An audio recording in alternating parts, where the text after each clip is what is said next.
வணக்கம் சொந்தங்களே, அனீஸ் கிச்சனிலிருந்து உங்கள் அம்மா சசிரேகா சுந்தர். இன்றைக்கி நம்ம கிச்சனில் பார்த்தீங்கன்னாக்கா கர்நாடகா ஸ்டைல் உடுப்பி சட்னி தான் செஞ்சு காட்ட போகிறேன். அதுக்கு முன்னாடி நான் உங்கள்கிட்ட ஒன்று கேட்டுக்கிறேன். நான் கிட்டத்தட்ட ஒரு 20 நாள் நான் யூடியூப்புக்கே நான் எதுவும் செஞ்சு காட்டல. தீபாவளிக்கு பார்த்தீங்கன்னா நிறைய கெஸ்ட் எங்கள் வீட்டுக்கு வந்திருந்தாங்க. அவங்க கிளம்பி போய் 1 வீக் ஆகிடுச்சு. அதுக்கப்புறம் பார்த்திங்கன்னா வீட்டில் கொஞ்சம் வேலை நடந்தது, ஆசாரி வேலை நடந்தது. பார்த்தீங்கன்னாக்கா டோர்லாம் போட்டோம். அதுக்கு பார்த்திங்கன்னா அந்த ட்ரில்லிங் மிஷின் சத்தம், அந்த சத்தம், இந்த சத்தம்னு எல்லாம் கேட்டதால் எங்களால் ஒன்றுமே பண்ண முடியல. அந்த சவுண்டில் பார்த்திங்கன்னா யூடியூப்பே எங்களால் எடுக்க முடியல. அதெல்லாம் கொஞ்சம் பிரேக் ஆகிடுச்சு. நீங்கள் எப்பயும் உங்களுடைய ஆதரவு எனக்கு கொடுக்கணும். அம்மாவுக்கு பார்த்திங்கனாக்கா உங்களோட ஆதரவு தொடர்ந்து கொடுங்க. நான் முடிஞ்ச அளவுக்கு எனக்கு என்னென்ன தெரியுமோ நான் செஞ்சு காட்டுறேன். இன்றைக்கி பார்த்தீங்கன்னாக்கா சட்னிக்கு என்னென்ன பொருள் வச்சுருக்கேன்னு பார்க்கலாம் வாங்க. பொட்டுக்கடலை பார்த்தீங்கன்னாக்கா 2 டேபிள் ஸ்பூனு, கொஞ்சமாக தேங்காய், 3 பச்சை மிளகா, மீடியம் சைஸ் பெரிய வெங்காயம் கட் பண்ணி வச்சுருக்கேன், கொஞ்சமாக இஞ்சி, தாளிக்கிறதுக்கு பார்த்தீங்கன்னா கருவேப்பிலை, புதினா, மல்லி. இது பார்த்திங்கன்னா நல்லா வதக்கிட்டு இந்த சட்னியில் ஆட் பண்ணிக்கணும். நம்ம கடுகு உளுத்தம் பருப்பு, கடலை பருப்பு, பெருங்காயத்தூள், காஞ்ச மிளகா, தேவையான அளவுக்கு உப்பு. மொத்த பொருள் இது தான். எப்படி செய்து பார்க்கலாம் வாங்க. அடுப்பை தச்சாச்சு. அதுமாதிரி நம்ம பாத்திரம் வச்சுட்டோம். கொஞ்சமாக எண்ணெய் ஊற்றிக்கலாம்.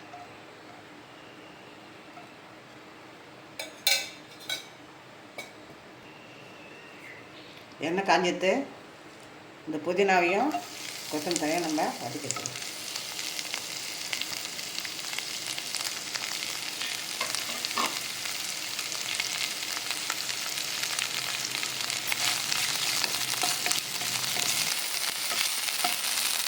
புதினாவும் கொத்தமல்லியும் வதக்கிட்டு சேர்த்து கொண்டிருக்கோம். கொஞ்சமாக எண்ணெய் ஊற்றிக்குவோம்.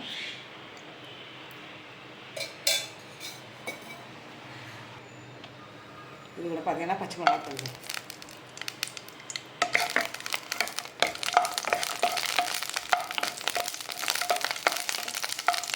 இந்த பச்சை மிளகா வதங்கும்போது பார்த்தீங்கன்னா வெங்காயத்தை எல்லாம் போடுங்க.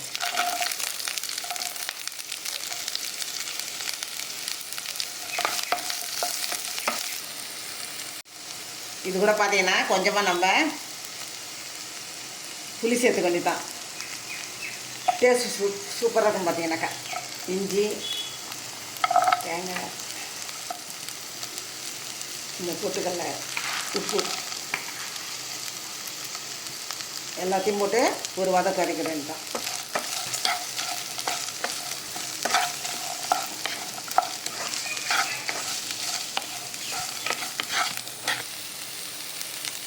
எல்லாத்தையும் நல்லா வதக்கியாச்சு. இப்போ கேஸ் ஆஃப் பண்ணுறோம். நம்ம நல்லா ஆற வச்சு மிக்ஸி ஜாரில் போட்டு எடுக்க வேண்டியதான்.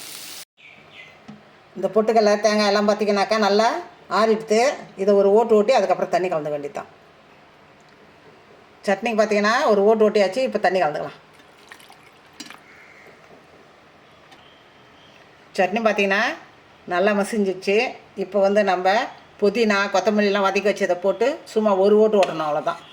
புதினா, கொத்தமல்லி அப்படியே தெரியணும். நம்ம போட்டது நல்லா தெரிகிற அளவுக்கு இருக்கணும். பார்த்திங்கன்னா சட்னியில்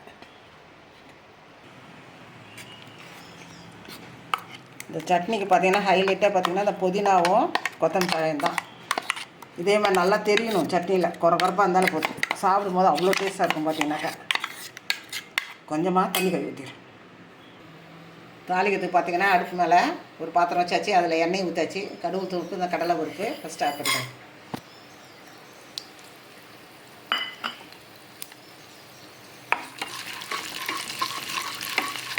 புரியும் போதே பார்த்திங்கன்னா காஞ்ச மிளகா ஆட் பண்ணிக்குவோம்.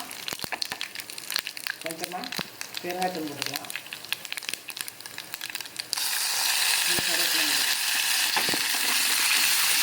அதெல்லாம் நல்லா செஞ்சுட்டு இப்போ சட்னி ஆட் பண்ணிக்கலாம்.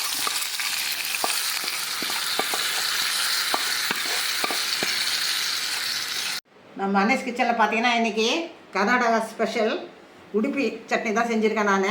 இது ரொம்ப ரொம்ப டேஸ்ட்டாக இருக்கும். வீட்டில் செஞ்சு கொடுத்தீங்கன்னா அடிக்கடி கேட்பாங்க. பார்த்தீங்கன்னாக்கா ரொம்ப சிம்பிள் தான்.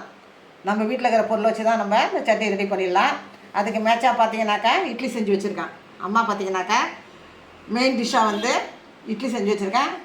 அதுக்கு சட்னியும் ரெடியாக இருக்குது. இதே மாதிரி நீங்கள் செஞ்சு பாருங்கள். வீட்டில் செஞ்சு பார்த்துட்டு எனக்கு கமெண்ட்ஸில் சொல்லணும். ஏன்னா அவ்வளோ டேஸ்ட்டாக இருக்கும். கண்டிப்பாக நீங்கள் செய்யுங்க. செஞ்சு பார்த்து எனக்கு கமெண்ட்ஸில் சொல்லுங்கள். லைக் பண்ணுங்கள், ஷேர் பண்ணுங்கள், கமெண்ட் பண்ணுங்கள்.